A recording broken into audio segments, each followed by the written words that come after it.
Ya, shalom Bapak Ibu sekalian. Shalom. Shalom. Shalom. Puji Tuhan. Terima kasih atas kehadiran yang Bapak Ibu sudah datang karena tidak terlambat ya. Ini kita belajar gimana kita untuk beribadah datang untuk tidak terlambat. Karena memang kita punya satu tujuan sama, yaitu memuji Tuhan dan mendengarkan firman Tuhan. Baik, kita akan saat teduh sebentar.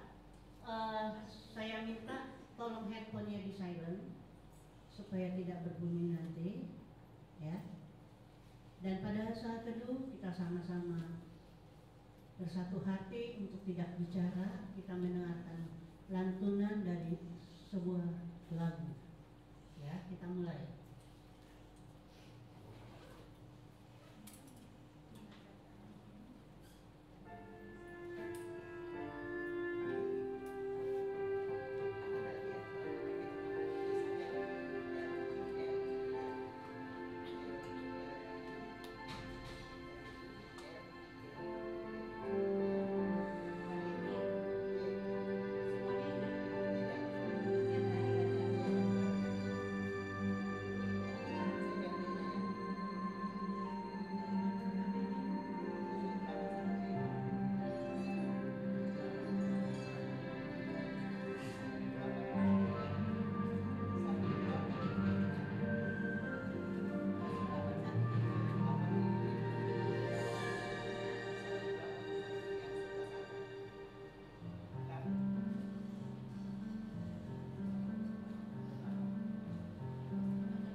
sudah berdoa dan mengucap syukur, dan mohon Engkau mengurapi kami sehingga apa yang ada pada sore ini yang kami dengar boleh menjadi kekuatan bagi tubuh dan jiwa kami. Dalam nama Yesus kami sudah berdoa dan mengucap syukur. Amin. Shalom saudara-saudara. Shalom. Bapak, apa kabar? Luar biasa, Tuhan Yesus baik. Saya mau undang kita semuanya bangkit berdiri. Kita mau mengundang Roh Kudus untuk hadir saat sore hari ini. Amin. Kita mau minta anggur baru dicurahkan pada hari ini. Haleluya. Haleluya, anggur baru.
bersyukur mendengarkan doa perdoa Tuhan. Amin.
pelayanan ini. Di dalam nama Tuhan Yesus Kristus.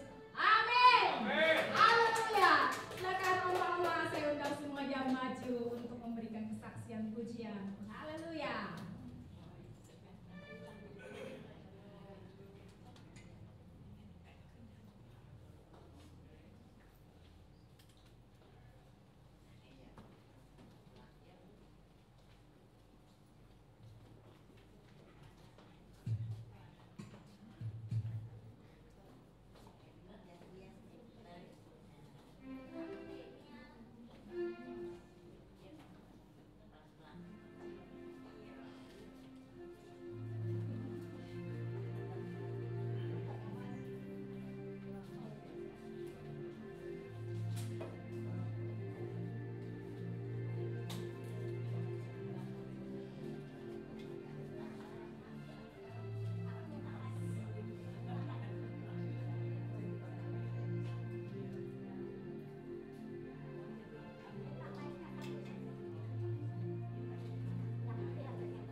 kesaksian pujian yang sungguh indah dari oma-oma yang sangat cantik. Amin. Sekarang kita mau mendengarkan kesaksian hidup dari Pak Sensi. Silakan berbicara. Salam Bapak Ibu. Haleluya. Baik Bapak Ibu, saya memperkenalkan diri saya. Nama saya Sensimus Servus. Saya berasal dari Flores, tepatnya di Maumere. Di dalam perjalanan hidup saya, kami orang timur itu pakai guna-guna Bapak Ibu biasa. Kita tidak minta pun orang tua kasih, katanya biar selama. Hai. Itu sekian lama saya pakai dan itu merupakan satu kebanggaan diri saya. Jadi saya dari Flores merantau ke Bangka dari tahun 77, dari waktu itu baru masih belasan, kira-kira 19 tahunan usia saya. Di sana ya kita kerjalah terus. Di dalam perjalanan itu hidup saya, kita itu diberikan ada mantra-mantra. Kalau misalnya saya mau sama Nona terus Nona tidak mau sama saya pakai pelet Bapak Ibu. Jangan main-main dengan saya. Tapi itu hidup lama Bapak Ibu, hidup baru sekarang. Kalau saya tidak bertobat mungkin saya tidak dapat ketemu Bapak Ibu di tempat ini. Saya waktu masih kecil di kampung saya punya cita-cita kalau boleh aku nikah sama orang Chinese. Tapi apalah daya saya udah hitam terus kurus, keriting, miskin pula. Satu paket, apa itu dapat? Ya Bapak Ibu. Ceritanya begini, saya ke Bangka itu, saya kerja dan suatu hari saya punya om, dia nikah sama orang Chinese juga. Terus pada suatu saat dia tunjukkan, ini loh adik-adik saya. Dia tunjukkan amoy semua. Terus saya bilang, tante kalau boleh saya mau yang ini. Rupanya dia punya adik itu tinggal di Jakarta. Terus datanglah dia ke Bangka. Terus tante itu bilang, itu ada satu orang mau sama kamu. Terus dia bilang, enak aja, memang saya dari Jakarta ke sini mau cari laki. Nggak tahu diri itu orang. Tapi dia tidak tahu dia mau sama siapa. Jadi itu biasalah anak-anak muda kalau lihat nona-nona atau amoy apalagi, mereka datang rame-rame. Terus saya jauh dari mereka. Saya pikir kalau nona terus masa kita harus rame-rame sama teman lagi dekat disatukan, saya nggak enak. Tapi rupanya saya punya mantra tadi. Jadi nona itu duduk, saya sudah baca-baca terus saya lewat. Di saat itu dia kena pelet saya. Lucu. Tapi waktu itu saya bangga karena saya pakai ilmu yang mantra jadi senang. Tapi setelah bertobat baru tahu itu tidak baik. Nah, setelah saya sudah menurut dia saya ini bilang, tiba-tiba kok saya lihat kamu kok saya kasihan sekali. Itu sekarang udah jadi istri saya. Dia bilang tiba-tiba kok saya lihat kamu kok kasihan. Sekarang baru saya bongkar. Kalau waktu dulu saya kira saya tidak mau itu kita bisa hidup besar itu. Setelah kita saya udah punya cucu 5 Bapak Ibu. Anak saya 4. Hasil dari pelet. Terus setelah saya bilang mau sama dia bilang saya mau pulang ke Jakarta dulu kasih tahu mama saya. Padahal sebelum dia ke Bangka itu dia punya AI. Dia bilang kamu ke Bangka jangan sampai kamu salaman sama orang Flores. Kamu hati-hati. Udah was-was itu. Jadi ternyata dia ke Bangka dan terjadilah saya ketemu dia. Saat saya bilang saya mau sama dia, saya juga bilang kamu perlu tahu saya dari Flores kemari hanya bawa baju celana ganti. Kamu udah tahu saya orang susah, saya bilang. Waktu itu saya kebetulan kalau ada yang orang Bangka pasti tahu. Waktu itu saya kerja di PT Kobatin. PT Kobatin itu timah. Jadi Indonesia kerjasama dengan Australia. Jadi ya puji Tuhan lah, kalau buat makan kami bisa lewat bersama waktu itu. Terus dia bilang begini, saya bilang begini, kamu siap gak kalau kamu nikah sama saya? Suatu saat nanti kalau saya dipecat bagaimana? Terus dia bilang begini, kamu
miskin, jelek, hitam, bagaimana anak orang bisa hidup kan?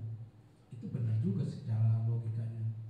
Tapi namanya juga dia udah mau sama saya, jadi dia bohong. Dia bilang gini, kira-kira 3 hari lagi dia mau ke Bangka. Sebelum 3 hari dia sudah sampai di Bangka, dan saya kaget tahu-tahu sudah di depan saya. Dibilang bayaran itu, saya charter mobil dan saya bayar. Akhirnya kami waktu itu istri saya Pentekostal, saya Katolik. Biasa orang Flores itu belum lahir udah Katolik, tapi nggak tahu apa-apa. Tahunya itu jimat, mantra itu. Sekali kita melek itu cerita ini tentang itu semua. Kita ketawain dia bisa sangat kita itu di kampung kita itu. Kamu punya motor baru, mobil baru, kamu ngomong dikit dia sangat itu. Padahal Katolik, Bapak Ibu, kau bayangkan aja. Dan saya bersyukur sekali itu setelah kami menikah, istri saya hamil 7 bulan, terus dibilang saya mau ke Jakarta. Saya bingung juga, saya kan kerjanya di Bangka. Dibilang tidak apa-apa Kak, kamu kerja di sini biar saya ke Jakarta sendiri. Saya pikir saya tidak mau kalau saya harus tinggalkan anak istri kan. Saya minta sama perusahaan saya pindah juga, tapi saya bilang sama dia, saya tidak punya kepintaran, kalau ke Jakarta saya kerja apa ya? Dia bilang nggak apa-apa, kalau kamu belum kerja, saya kerja, nanti kita bisa makan, kita bisa lewat. Datanglah kami berdua ke Jakarta. Waktu itu saya habis dicecar sama kakak ipar saya. Saya dianggap kayak peliharaan, dianggap kayak tunggul, saya diam aja. Yang namanya juga nganggur gimana, tinggal sama mertua. Puji Tuhan, Tuhan itu baik. Ada teman gereja ajak saya kerja waktu itu lumayan, dari Kemangisan ke Pulau Gadung, kawasan industrian. Yang penting saya kerja bisa beli susu anak. Dan akhirnya lahirlah anak kita pertama. Waktu itu orang Katolik, Bapak Ibu tahu, doanya tidak jauh dari Bapa kami, Salam Maria, kemuliaan. 3 itu pegangan saya, karena yang lain nggak ngerti Bapak Ibu. Lahirlah anak, kami punya pertama itu tekanan ekonomi. Tapi herannya saya, biar dia ngomong apapun, mereka ngomong apapun, saya nggak balas, saya nggak diam dan diam. Waktu itu saya mulai dapat kerjaan di Bina Nusantara sebagai security. Lumayan, tampang ada kan. Bapak Ibu mungkin kenal Benyamin Ratu. Jadi waktu itu dibilang, Sensimus, kamu ikut seminar hidup dalam roh. Saya bilang, Pak Ben, yang ikut begitu orang-orang pintar, bukan kayak saya bukan orang pintar. Enggak, orang cerita agama, kau datang aja. Saya udah beli tiket, asal kau datang udah ikut aja. Saya datanglah. Ya Tuhan, itu orang cerita tentang saya. Seolah-olah. Pertama kan cinta kasih Allah, pendahuluannya. Terus bagaimana Allah mengasihi kita. Terus hidup saya itu kan penuh dengan mantra. Saya bisa obatin orang. Bapak Ibu dulu bangga. Saya orang datang, saya bilang, nama kamu siapa? Tulis. Oh kamu itu begini. Waktu itu lumayan. Orang bisa kasih kue, bisa kasih apa aja. Waktu itu bangga. Pada suatu hari ada seorang amoy datang ke rumah, masih dukun, belum bertobat. Mohon maaf, dia sudah ada hubungan suami istri, tapi ditinggal pergi sama suami itu. Terus saya bilang begini, Ci, selama saya pakai ini tidak pernah gagal, kau pakai ya. Saya batasi 1 minggu, kalau tidak, dia tidak pulang ke kamu, berarti saya bohong. Kau datang ketukin saya. Sampai hari ini si itu nggak pulang. Tapi saya tidak pernah minta uang. Teman saya bawa orang itu, dia bilang, kau tidak minta, saya minta duit. Saya kan udah bawa capek-capek dari Pondok Labu kemarin, kan lumayan. Saya bisik sama dia, kau mau minta berapa? 150, lumayan. Saya bisik sama Anji itu, saya bilang 150 kau bayar, syaratnya ada itu bohong doang. Ambil kasih dia, senang sekali dia. Dan masih banyak. Ada lagi teman, dia ada guru, dia mau sama guru itu, tapi guru itu ludahi dia, hina-hina. Itu teman datang ke rumah sampai nginap, besok dia nginap, dia minta saya tidak kasih. Saya takut nanti dia kecewain orang itu. Tapi karena udah mau 3 hari, udah saya kasih. Tapi ingat ya, kau harus tanggung jawab kalau kau sudah lakukan sesuatu. Karena dia hanya merusak, kasarnya merusak. Itu orang juga, teman saya juga umurnya gak panjang. Itu perempuan sempat dia hamil, terus dia tinggal. Padahal sudah saya kasih tahu, jangan kau main-main. Kalau kau lakukan itu tanggung jawab. Jadi hal begitu Bapak Ibu, kita ini sudah di dalam Tuhan tapi selalu ada. Bahkan kita yang sudah di dalam Tuhan ini, iblis itu selalu mengganggu dan menggoda. Musuh kita itu bukan orang-orang jauh. Iblis ingin kita pecah belah Bapak Ibu. Saya kebetulan Tuhan izini pelayanan saya di pelepasan kuasa gelap setelah bertobat. Jadi orang yang kena santet, orang yang bertahun-tahun nikah gak punya anak, kita doakan Tuhan kasih, tapi bukan karena saya, Tuhan kasih. Nah itu pelayanan saya. Kadang-kadang saya sedih dan haru, saya ini siapa Bapak Ibu. Saya bukan orang pintar, saya bukan dasarnya saya punya teologi apa, enggak punya. Tapi karena kebaikan Tuhan saya dipakai. Dan saya yakin Bapak Ibu di tempat ini juga, kalau Bapak Ibu mau buka hati, Tuhan pakai dengan talenta apa yang kita miliki. Dia tidak pilih kasih Bapak Ibu.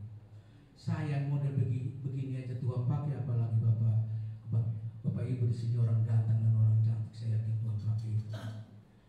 Bapak Ibu di dalam melayani kuasa gelap, saya pernah melayani di Jogja Bapak Ibu. 3 malam berturut-turut saya didatangin serangan balik Bapak Ibu. Itu ular gede dari langit masuk ke rumah mau coplok kita Bapak Ibu. Selama saya pelayanan yang agak berat itu di Jawa, di Jogja itu kencang kali, sama di Cirebon itu. Tapi kita punya Yesus lebih hebat Bapak Ibu, harus tahu. Ya. Jadi kalau melayani terus orang udah mulai bilang, itu hebat, saya bilang enggak, hanya Yesus yang hebat Bapak Ibu. Setelah saya ikut seminar tadi saya sambung, itu ada seminar hidup dalam roh, itu mulai ada 3 hari itu ada pencurahan roh. Jadi mulai hamba Tuhan itu doakan kami satu persatu, terus ada yang nangis-nangis, ada yang berontak-berontak, macam-macam lah saat itu. Nah saya itu dapatnya, tahu nggak Bapak Ibu, saya hanya nangis dan tidak malu-malu. Ini keluar semua, itu berjam, mungkin 1 jam. Soalnya dari dalam itu hanya maunya nangis, bukan kita mau, nggak bisa. Nah yang lain dapat bahasa roh. Saya dapat bahasa roh itu di rumah. Setelah saya ikut itu, lagu-lagunya Obi Mesak sudah saya tinggalkan, lagu Rintu Arahku sudah saya tinggalkan, Pance sudah saya tinggal, lagunya lagu rohani Bapak Ibu. Ya Tuhan bentuk, Tuhan bentuk, Tuhan bentuk. Tadinya muka ini tidak marah sudah jelek, sekarang Tuhan berikan kesabaran. Biasa, mohon maaf saya tidak nyinggung ibu-ibu. Istriku itu kalau mau ngomong sekata, dia udah 10. Kalau saya ngomong 10, dia udah 100. Oh iya. Terus anak saya tuh datang gini, sabar Pak ya. Saya punya anak 4. Terus Bapak Ibu tahu ekonomi lemah. Sampai itu keluarga dari istri bilang, lu kasih orang kayak udah tahu miskin, anaknya banyak lagi.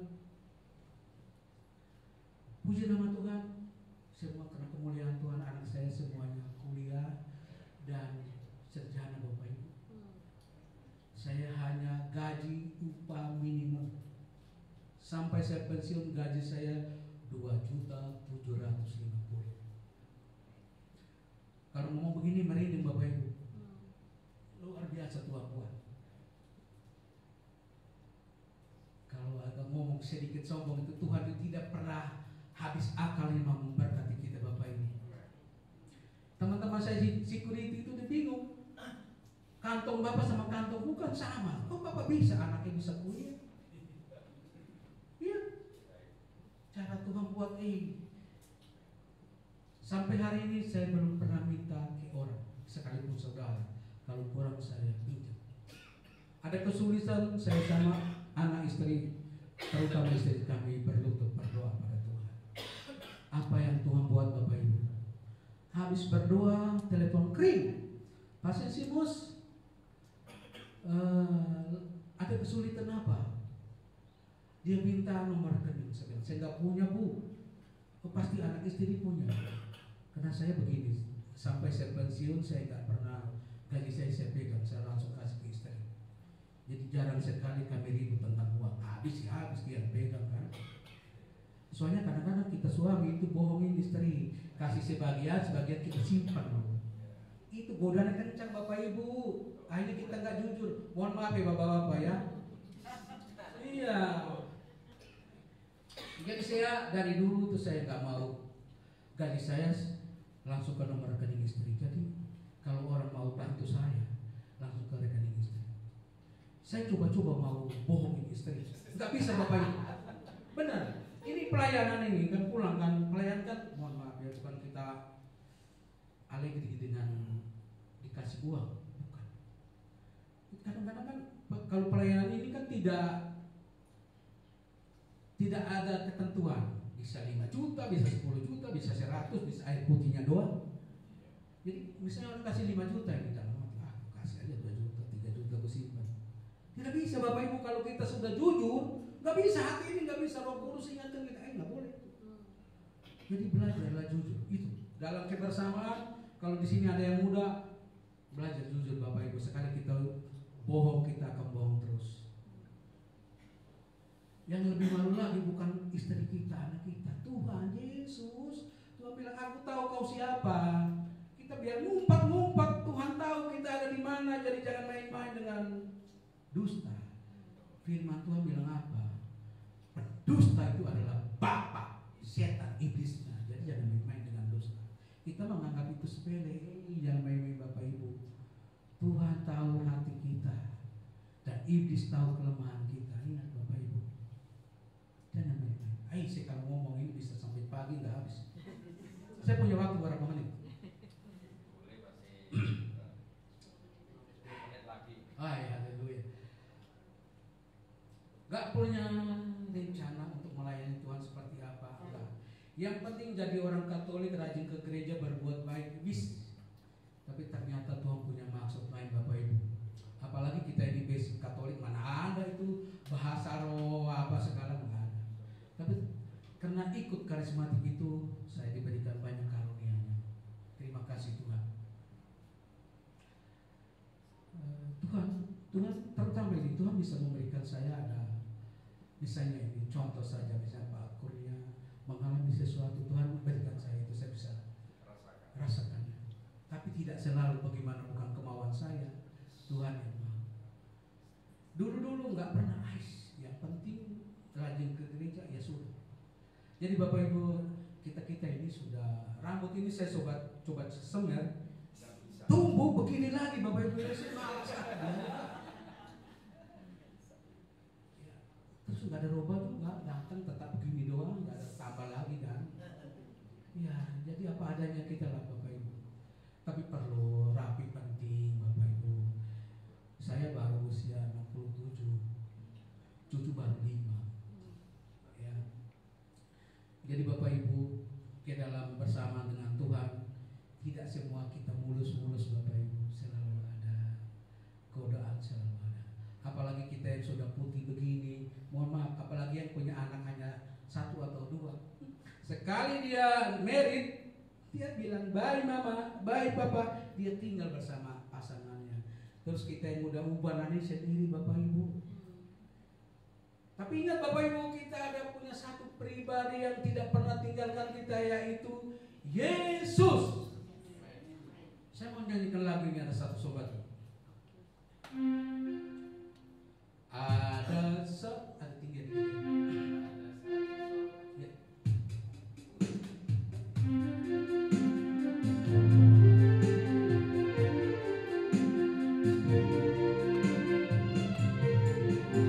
Ada satu sobatku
Curahkan rohmu, jamah kami di tempat ini. In Jesus'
akan menjauhkan dari tubuhmu hati yang keras, dan kuberikan kepadamu hati yang taat.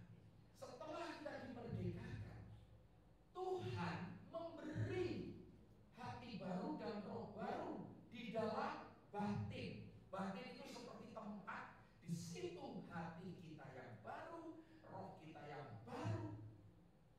Sebagai orang yang percaya kepada Kristus, jelas. Jadi kita punya hati baru dan roh baru. Jangan dicemari lagi oleh dunia ini. Ya, kita lanjutkan. Rohku akan kuberikan diam, stay, di dalam batinmu. Betul tadi? Aku akan membuat kamu hidup menurut segala ketetapanku dan tetap berpegang pada peraturan-peraturanku dan melakukannya. Bukan hanya mendengar, tapi jadilah pelaku. Itu yang Tuhan kehendaki. Iman tanpa perbuatan, hakikatnya kita mati, Bapak Ibu. Jadi iman itu harus dipraktekkan. Iman itu harus dibuktikan sampai nyata. Ya, betul-betul apa yang Tuhan janjikan, apa yang Tuhan nyatakan terjadi. Kalau kita lihat dari kesaksian Pak Sensimus, ya, dia melakukan bukan dengan cara Tuhan, dia pakai cara-cara pelet, tapi bagaimana Tuhan, ya, bisa mengubah hidupnya. Dan beliau sekarang dipakai dengan Pak Benyamin Ratu, ya, pasti dari Katolik sangat kenal dengan pendeta Benyamin Ratu. Nah, beliau salah satu timnya, ya, untuk pelepasan, ya, itu. Jadi bagi yang Katolik pasti sangat familiar dengan pendeta Benyamin Ratu, ya. Nah, beliau bagian salah satu tim pelepasan juga. Jadi nanti saya beri kesempatan, ini spesial bagi yang mau didoakan. Beliau tadi bilang kan, dia diberi kembali lagi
sudah melucuti dan mempermalukan.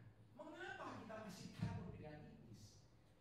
Ya, justru yang ditakuti kita iblis yang menyamar jadi malaikat terang ini yang bahaya. Bukan kuntilanak, bukan genderuwo, bukan tuyul, enggak ada, itu level paling bawah. Tapi yang berbahaya serigala berbulu. Itu Pak, yang suka mengadu domba, yang suka memangsa. Loh ini dombanya baik kelihatannya, saya katakan kelihatannya, dalamnya. Ini yang harus kita waspadai. Setelah kita dimerdekakan, Tuhan juga udah kasih senjata. Apa senjatanya? Iblis senjatanya udah gak ada, kita dikasih senjata. Kenapa kita gak pede? Apa senjatanya? Efesus 6 ayat apa? Perisai iman. Ada 6. Ketopok. Ketopok keselamatan. Terus berbaju sirakan keadilan. Komplit. Berikat pinggangan. Berkasutkan kerelaan untuk memberitakan Injil damai sejahtera dan pedang. Itu yang harus kita pakai. Betul Pak. Pak Sergius ini pasal perang terus. Seperti tadi, dia alami nyata. Ya, demikian juga saya pernah undang Romo yang dari, kenal ya Romo yang dari Agats. Nah, pernah di sini. Itu juga ketika dia di rawa-rawa di laut, itu melawan urut gede juga. Memang iblis dinamakan dari ular karena dari awal di Taman Eden, ular itu yang menggoda si. Gara-gara ular gak wajar, ya, maka dia terus berusaha untuk menyebarkan roh-roh meneror ketakutan. Maka gak boleh takut. Ayatnya apa? Maka kita lawan dengan firman. Bapak Ibu kaum, Allah bukan memberikan roh ketakutan, melainkan roh yang membangkitkan kekuatan, kasih dan amin. Gitu dong. Jadi gambar katakan aku tidak akan takut.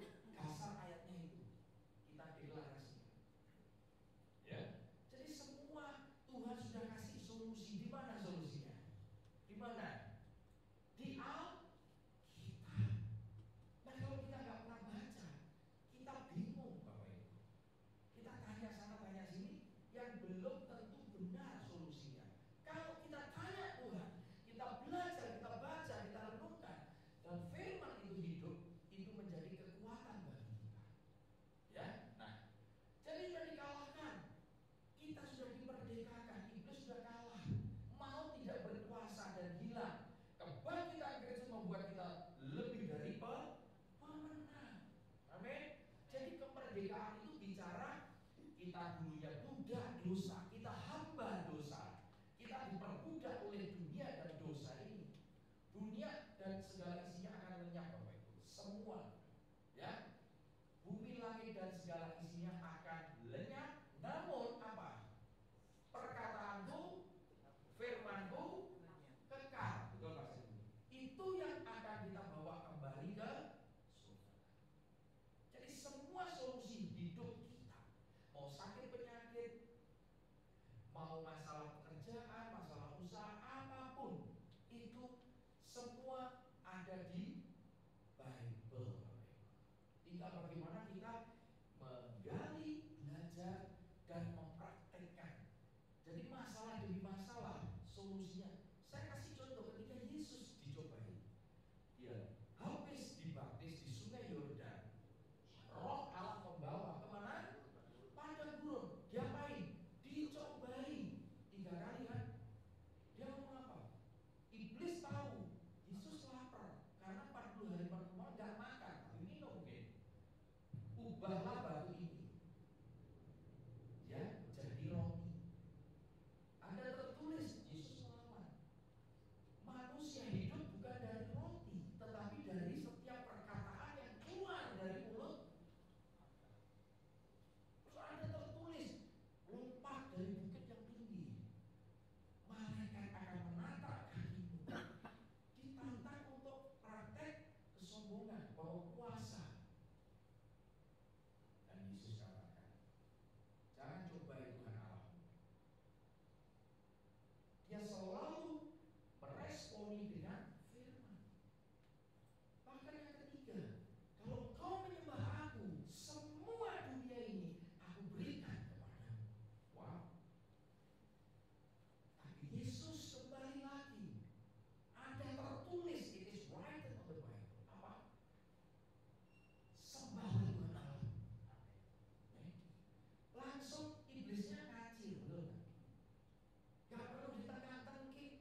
mumpung tadi hadirannya kencang Pak,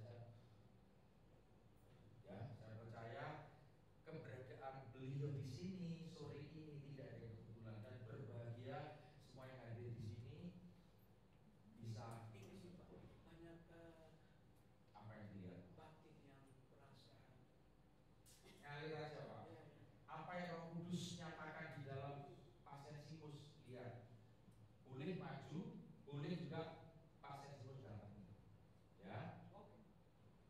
Ngalir aja Pak, ya. Jadi jangan tergantung saya, juga terserah Tuhan maunya gimana, ya. Banyak masalah, semua punya masalah, ya. Nah, oke, kita lanjutkan. Sebentar. Nah, ini loh, merdeka di dalam Tuhan, merdeka roh kita. Artinya aku memberi hati baru dan roh baru, yang lama sudah dibuang. Betul kan? Nih, roh baru, hati baru, dan batin baru. Pikiran kita juga harus baru.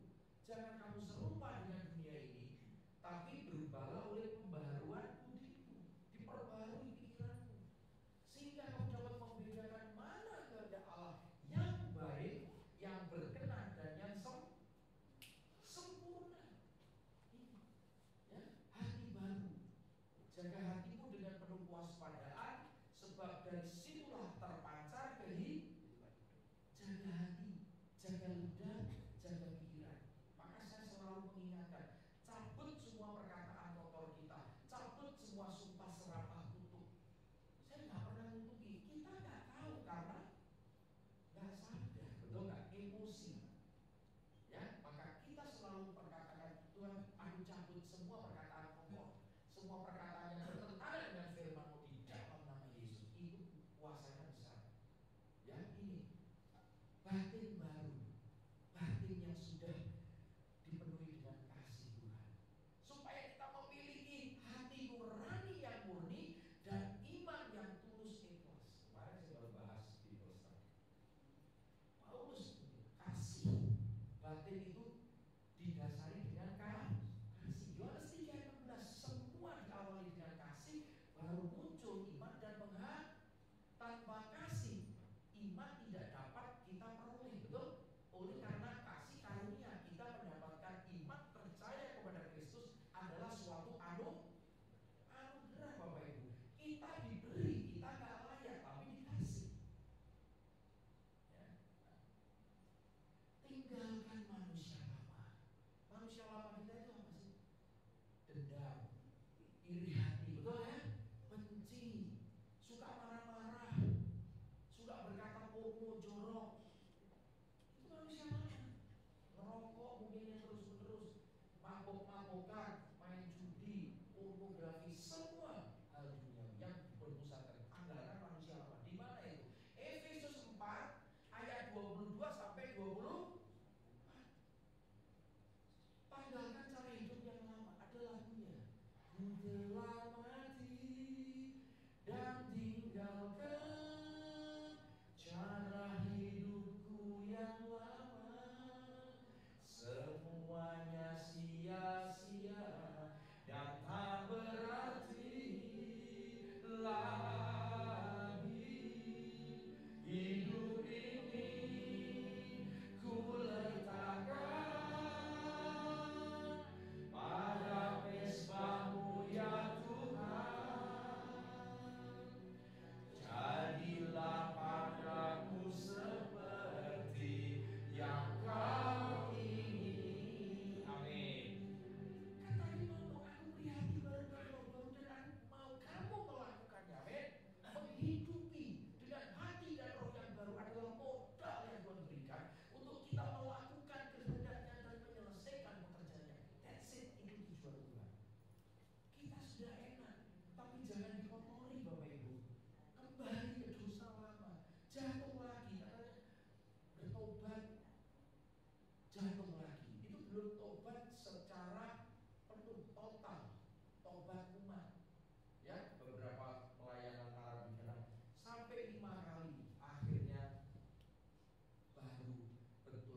dilengkapi dengan pembaruan budi. Terus pikirkan yang baik, yang manis, yang sedang didengar. Semua yang disebut tebak isi dengan pikiran Kristus. Ya, nah inilah saya nggak mau lama-lama, tapi poin-poinnya udah jelas Bapak Ibu Saudara. Jangan sia-siakan kemerdekaan yang Tuhan sudah berikan. Mari kita isi ya. Kita buka lembaran baru, hidup baru, pikiran baru untuk melangkah bersama dengan Tuhan Yesus.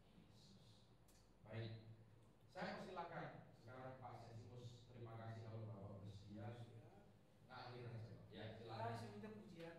Silakan. Pujian.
Engkau akan tumpangkan tangan atas orang sakit dan orang itu akan sembuh. Bapa, Engkau memberikan kami otoritas itu kepada kami saat ini.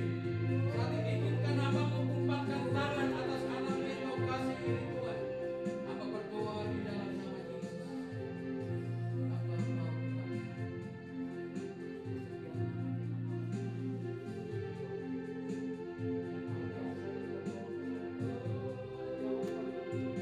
mau satu hal yang pasti, sore hari itu datang kepadamu. Engkau berkata, minta maka akan diberikan, tetapi Tuhan akan mengerjakan maka kau akan mendapat. Engkau adalah jalan Tuhan.